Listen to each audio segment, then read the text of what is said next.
Question திரையில். சூரத் காங்கிரஸ் மாநாடு 1907. தன்னாட்சி இயக்கம் தொடங்கப்பட்ட ஆண்டு 1916. Very good. ஜாலியன் வாலாபாக் படுகொலை 1919.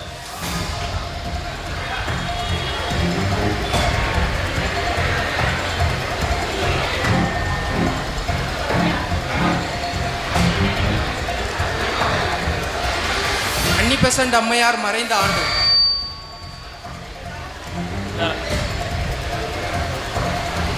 டைம் போயிட்டே இருக்கு.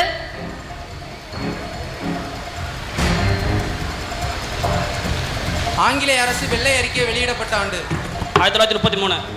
Yes very good. Come on, time போயிட்டு இருக்கு. இன்னும் ஒரு கேள்விதான். இதோ மூன்றாவது மராத்திய போர். பூலித்தேவரின் 3 கோட்டைகளை கான் சாஹிப் கைப்பற்றப்பட்ட ஆண்டு. பூலித்தேவரின் 3 கோட்டைகளை Khan Sahib 1961. Yes time over. Time over. So last கேள்விக்கு டைம் முடிஞ்சதுக்கு அப்புறம் ஆன்சர் பண்ணிருக்காங்க. மார்க் கொடுக்கலாமா? எங்க ஐயா கொடுக்க சொல்லிட்டாங்க. எஸ் டீம் க்கு எங்களது வாழ்த்துக்கள்.